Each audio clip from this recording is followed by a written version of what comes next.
Half सभी जैसे history geography civics में, तो हाफ से तो उधर जो है सब आएंगे, इधर वाले क्या चैप्टर आएंगे उसको हम बताएंगे, लेकिन आप प्रिपेयर अच्छे से रखें। और आज चैप्टर थर्ड सिविक्स को एक्सप्लेन करने चल रहे हैं। आप लोग बुक ओपन कर लीजिए, ध्यान सुनिए। कल चैप्टर सेकंड का क्वेश्चन आंसर एक्सप्लेनेशन गया था।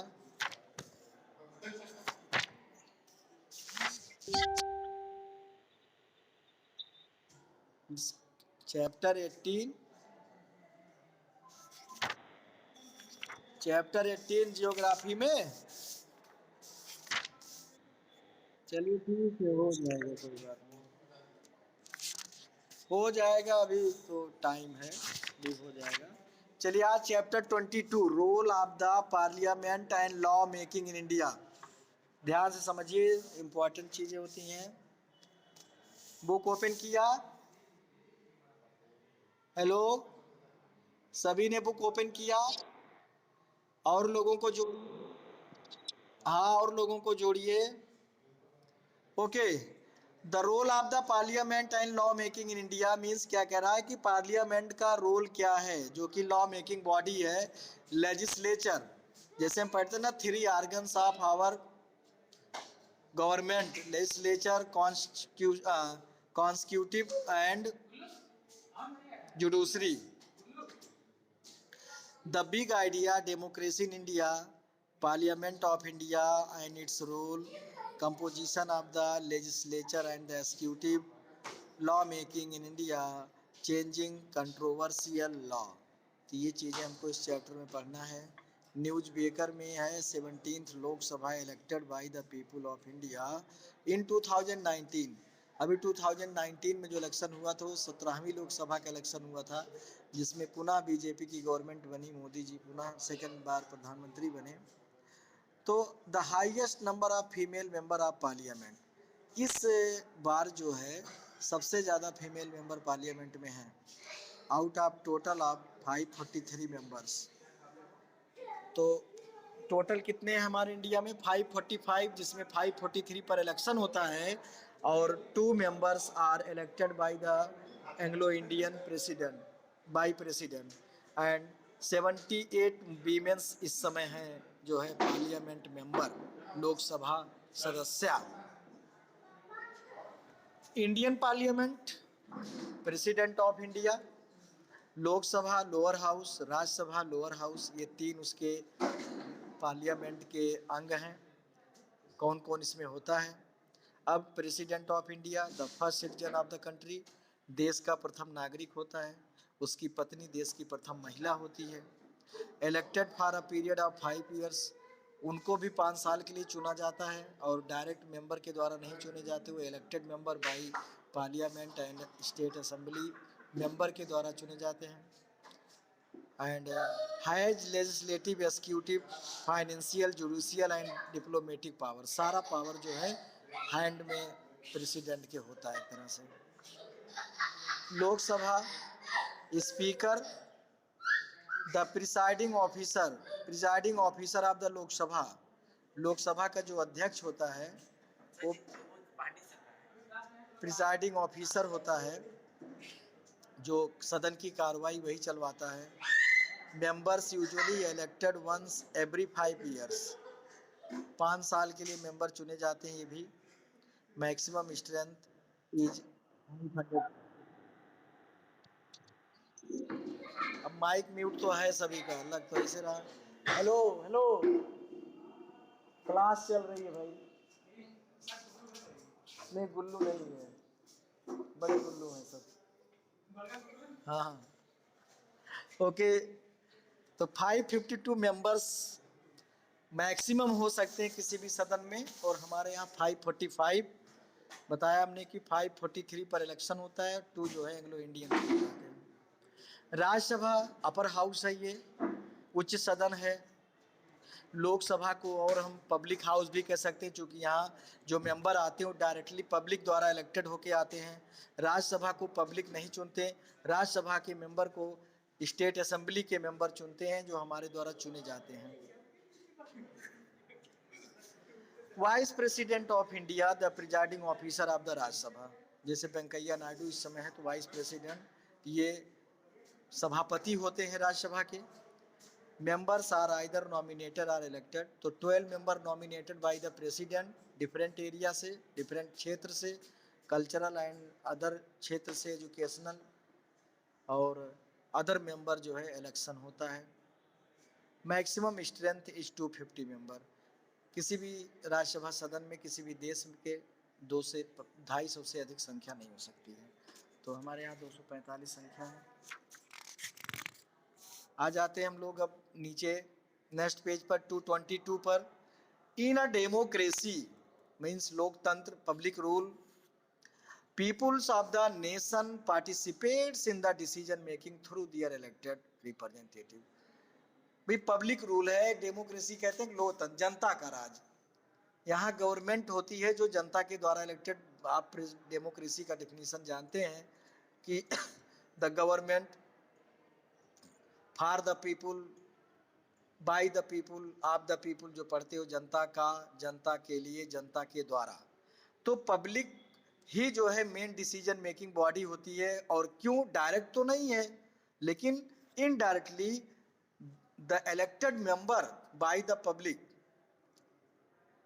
एज अ रिप्रेजेंटेटिव, जो हम लोग अपना स्टेट असेंबली में या पार्लियामेंट में एमपीज को या एमएलए को चुन करके भेजते हैं, ये हमारे रिप्रेजेंटेटिव होते हैं, हमारा प्रतिनिधित्व करते हैं, हमें अपने अपने क्षेत्रों से और डिसीजन मेकिंग में भाग लेते हैं। An important features of any democratic government is the consent of the people.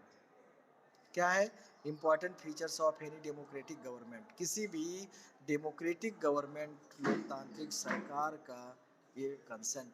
Democracy can be practised in a presidential system as well as parliamentary system. तो 2 सिस्टम होता है लोकतंत्र में, प्रेसिडेंशियल और पार्लियामेंट्री। प्रेसिडेंशियल क्या है? This executive organ of the government is led by the president.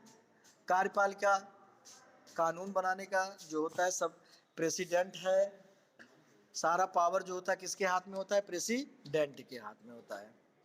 Distinct from the legislature और parliament, president serve both at the head of the state and head of the government. यहाँ president जो है दोनों, state मतलब देश का और सरकार दोनों का हेड होता है। He are she is the supreme law making authority, वही मेन है कानून बनाने वाली बॉडी।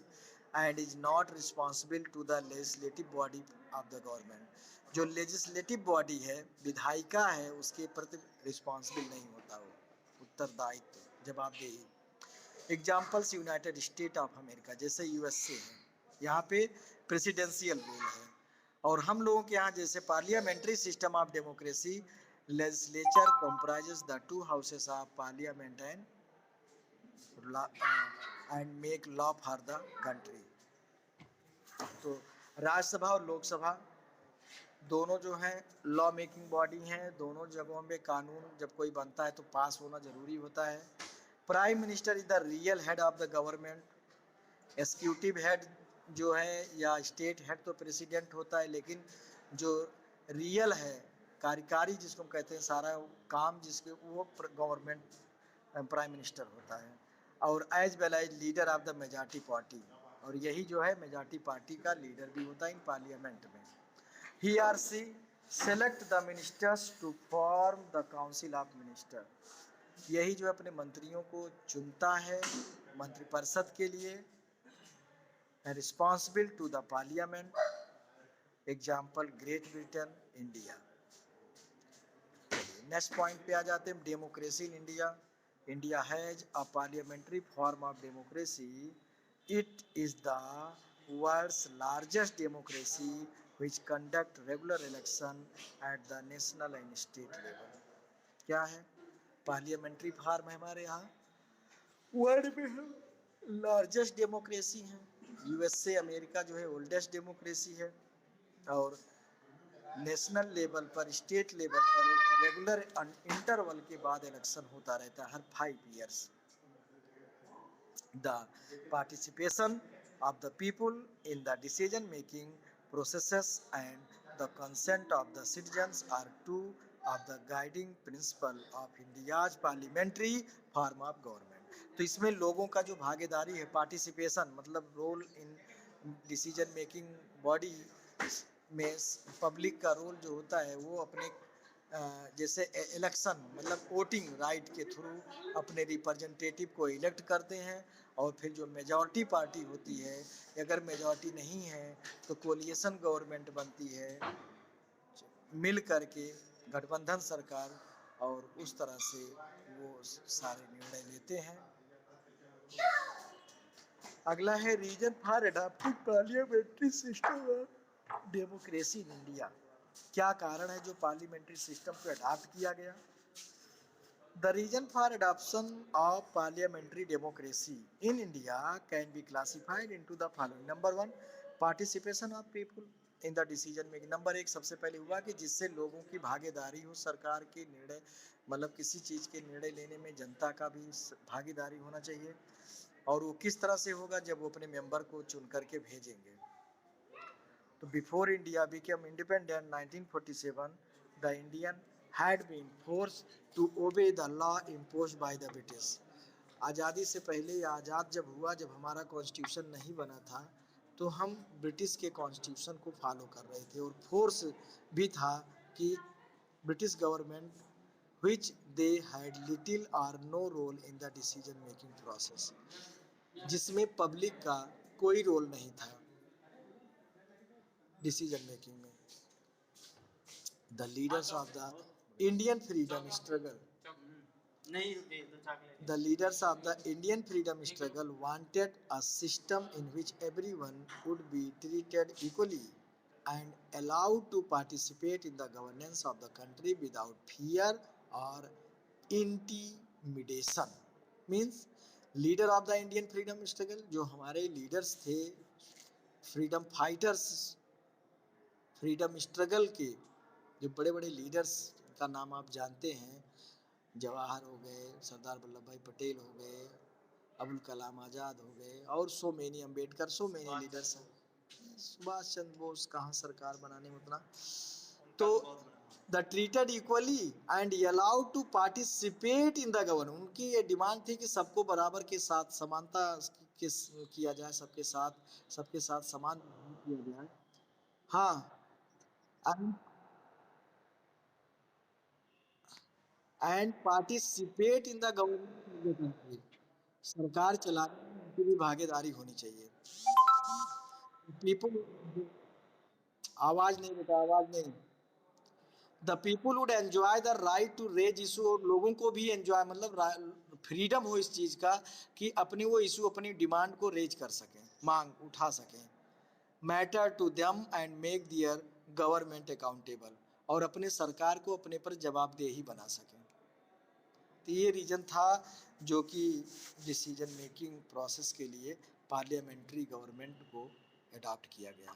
दूसरा है consent of the citizens. The quest for participation in a democratic setup also meant the ability to elect representatives. क्या था कि अपने अपने रिप्रेजेंटेटिव को चुनने की क्षमता in a free and fair election के थ्रू। बताया ना, कंसेंट मतलब होता है एक तरह से चुनाव, निष्पक्ष इलेक्शन जो है, तो फ्री एंड फेयर इलेक्शन। तो फ्री एंड फेयर इलेक्शन के थ्रू हमारे पास क्या है, वोटिंग राइट है।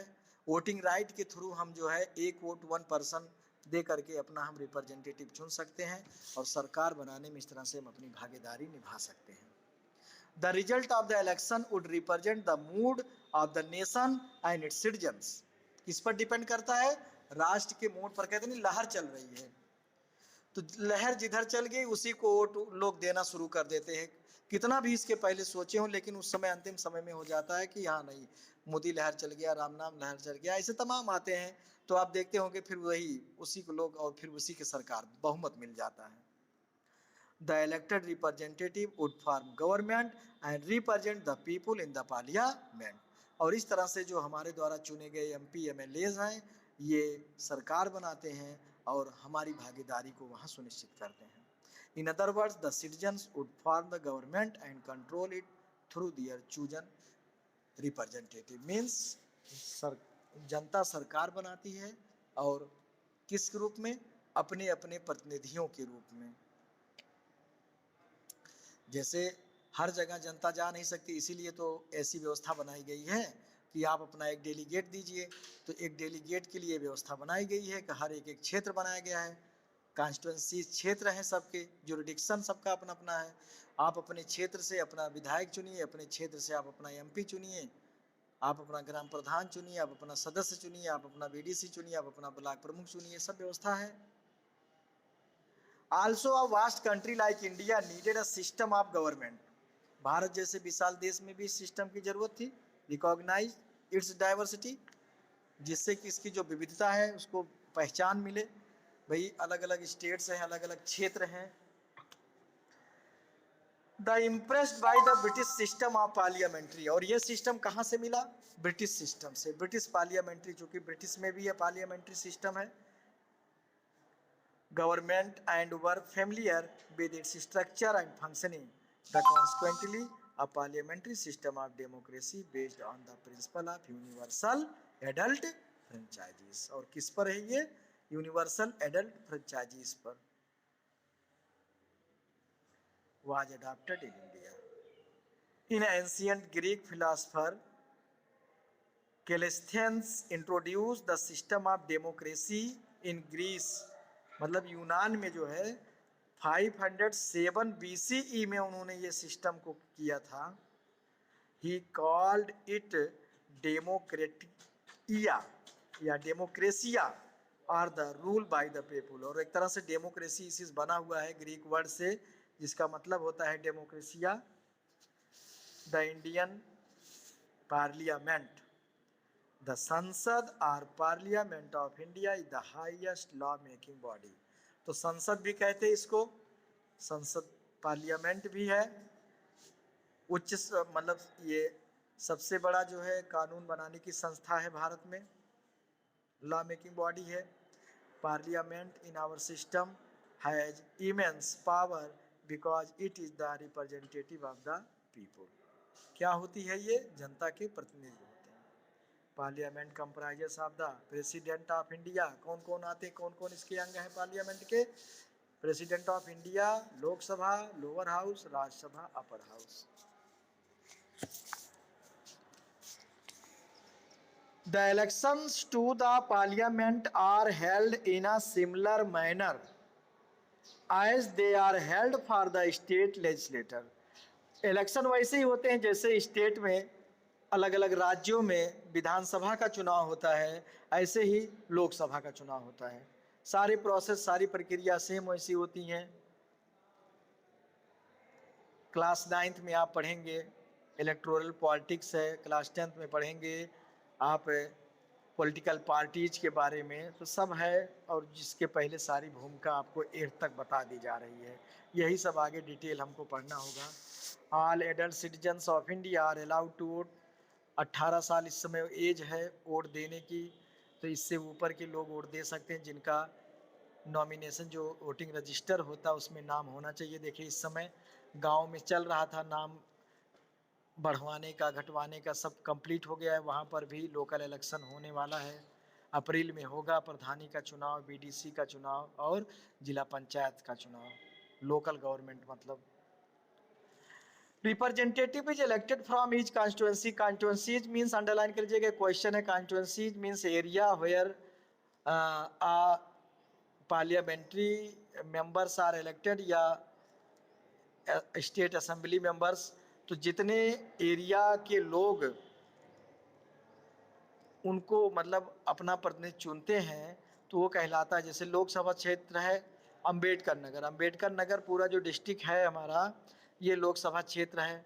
अब इसका एक कॉन्स्टिट्यूंसली मतलब कॉन्स्टिट्यूंट असेंबली एरिया जो है विधानसभा जहांगीरगंज, जहांगीरगंज का एरिया कट करके जो है आपके संत कबीर नगर में आता है, खलीलाबाद में।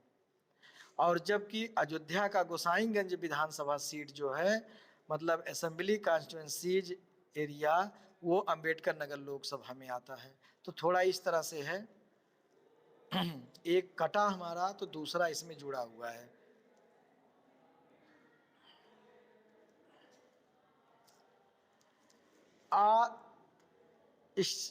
Seats are reserve for the schedule caste and schedule tribes, SC STs के लिए रिजर्व होती हैं। From the elected members of the Lok Sabha, the political party with the highest number of elected members form the government। जो सबसे ज़्यादा बहुमत वाली seat होती है, आधी से अधिक वाली या आधी से एक भी अधिक हो या 2/3 जिनको पूर्ण बहुमत मिला होता है, तो 2/3 सीट, मतलब 100 में 2/3, 100 में 70 अगर मिला, 71 मिला है तो पूर्ण बहुमत कहा जाता है। लेकिन अगर पूर्ण बहुमत नहीं है, 100 सीट है और किसी पार्टी को 51 सीट मिल गई तो सरकार बना सकती है।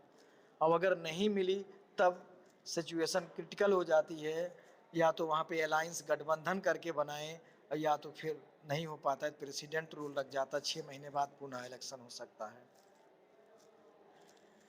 फांदा if either on its own or through the coalition, मतलब वही बताया, गठबंधन of parties to obtain the requisite majority, बहुमत पाने के लिए। The opposition in parliament is formed by the parties oppose to the ruling political party. विरोधी विपक्षी पार्टी होती है, ऐसी पार्टी जिसको बहुमत नहीं मिलता है, वो लोग अपोजिशन बनाते हैं, और इनका भी अपना एक इम्पॉर्टेंट रोल है। The opposition in the parliament is formed by the parties oppose to the ruling political party or coalition forming the government. The parliament act as the conscious keeper of government. क्या है ये? संसद जो है एक तरह से सरकार के रखवाले के काम करता है। कॉन्सियस कीपर का मतलब है जैसे कि एक आप चौकीदार देखते हैं गेट पे होता है, एक तो सजग प्रहरी है, बिल्कुल आंख चौकन्ना लगाए है, दूसरा जो होता है कि हाँ मतलब उस तरह नहीं है लेकिन चेक करता रहता है। तो सरकार के कार्यकाज को जो है, कामकाजों को चेक करने का काम पार्लियामेंट मेंबर करते। क्वेश्चन देखें, इस समय चल रहा है सदन, बजट पास हुआ, बजट की कार्रवाई चल रही है और लोकसभा राज्यसभा में, तो उसको आप देखिए कैसे होता है। सरकार के विपक्ष जो पार्टी होती है वो क्वेश्चन करती हैं, सरकार जवाब देती है। तमाम लॉ को लेकर के, मुद्दों को लेकर आलोचना भी होती है, बहिर्गमन होता है, संसद सदन कार्रवाई बंद हो जाती है, स्थगन करना पड़ता है। The parliament act with the members of the government and the opposition engaging in constructive debate on issue concerning the people। मतलब जनता से रिलेटेड जो मामले होते हैं उस पर क्या होता है, अपोजिशन पार्टी और रूलिंग पार्टी के मेंबर के बीच में डिबेट भी होता है, मैटर को लेके डिस्कशन होता है। Its principal function lies in making law for the welfare for the country. और जो इसका सिद्धांत कार्य करने का तरीका जो होता है वो जनता के भलाई के लिए, देश की जनता के भलाई के लिए कार्य करना होता है। कंपोजिशन ऑफ द लेजिस्लेचर क्या है? Lok Sabha, Rajya Sabha. It is also known as the house of the people. Lok Sabha का अदर नेम है ये। अंडरलाइन आप करते रहिएगा, जितने भी पॉइंट हैं, छोटे छोटे क्वेश्चन खुद बन रहे हैं, देखिए और बनाइए, करिए। Members are elected directly by the people usually once every 5 years. वैसे तो 5 साल निर्धारित होता है, लेकिन सपोज दैट गवर्नमेंट अगर है और 5 साल नहीं चली या किसी कारण से इस्तीफा देना पड़ा सरकार को, सरकार भंग हुई, नई सरकार नहीं बन पाई, तो उसके पहले भी इलेक्शन हो सकता है। इसीलिए इसको अस्थाई सदन नहीं कहा जाता है, जबकि राज्यसभा जो होता है ये अस्थाई सदन होता है, परमानेंट हाउस इसको बोलते हैं। और लोकसभा परमानेंट नहीं है, टेम्पोररी जिसको कह सकते हो। 5 साल के पहले भी इलेक्शन हो सकता है या 5 साल तक गवर्नमेंट चल सकती है। जैसे किसी कारण से अगर प्रधानमंत्री उसके मंत्री को इस्तीफा देना पड़ता है तो उसके मंत्री भी सारे इस्तीफा देते हैं, सरकार गिर जाती है। अगर कोई सरकार दोबारा बनी तो ठीक है, नहीं तो फिर 6 महीने के बाद पुनः इलेक्शन। वही तब कहते हैं ना राष्ट्रपति शासन। The current strength of the house is 545। It takes 273 seat to form government at the national level. तो 545 का 2/3 होता है 273 सीट। 273 सीट अगर किसी पार्टी को मिला है तो वो 2/3 सीट है। और वैसे 2/3 क्या हम कह सकते हैं, आधी है। 45 का आधा बांट दीजिए तो 2 2 जा 4, 2 7 जा 14, तो हाँ आधा 273।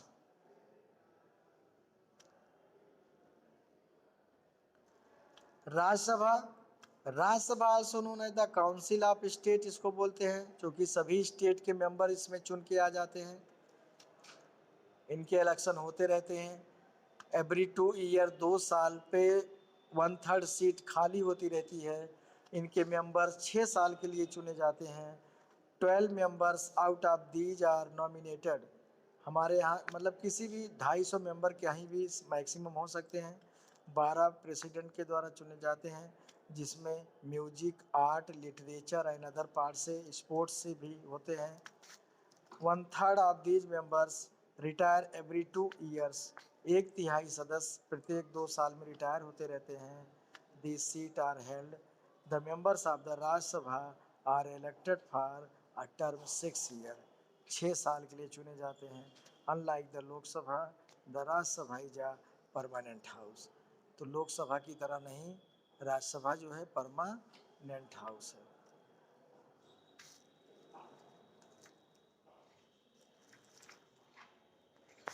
नेक्स्ट पेज पे आपका है the composition of the executive, the पार्लिया president and his her power. The president of India is the head of the state, underline कर लीजिएगा। The supreme commander of defence forces, सैन्य सेनाओं का जो है, शक्तियों का वो सुप्रीम कमांडर है। And first citizens of country, he are see act on the advice of the prime minister and their council. प्रधानमंत्री और उसके मंत्रिपरिषद के सलाह पर काम करता है वो। President is elected by N electoral college comprising of the elected members of the 2 house of parliament. राष्ट्रपति का जो चुनाव होता है दोनों सदनों के दोनों मेंबरों द्वारा, लोकसभा और राज्यसभा के सदस्यों द्वारा होता है। मेंबर्स ऑफ लेजिस्लेचर ऑफ हर स्टेट, सभी स्टेट के जो है विधानसभा जो मेंबर होते हैं, of the national capital territory of Delhi and Puducherry, इनके भी he are she serve for a term of 5 years. तो इनका भी कार्यकाल 5 साल होता है। अब प्रेसिडेंट ऑफ इंडिया है several power. Number 1 legislative power which include summoning both houses. जो विधायिका पावर है, इसमें दोनों हाउसेस को सम्मन जारी कर सकता है parliament, and proroguing them to giving assent to bills for its become law among others. किसी बिल को ये वापस भेज सकता है कि इस पर विचार विमर्श करिए या नए ढंग से लेके आइए। Executive power which include the appointment of the prime minister and other, ये प्रधानमंत्री और उसके अंदर मंत्रियों को शपथ दिलाता है। Council of among other. Financial power which include the power to give assent to money bill. Money bill को अप्रूव करना प्रेसिडेंट के हाथ में होता है। मनी बिल जो है केवल लोकसभा में ही पास होता है, राज्यसभा में जरूरी नहीं है। Can any important matter of public importance. President can also declare war or conclude peace with other countries and negotiate all international treaties and agreement through diplomatic delegation। तो डिप्लोमेटिक पावर इनके पास होता है। इससे चल रहा है क्या? नहीं, 9:45 चल रहा है, पुराना जो पहले चलता था जो इधर हफ्ते में बना वो नहीं। Diplomatic delegation, the president enjoy certain emergency power as well as.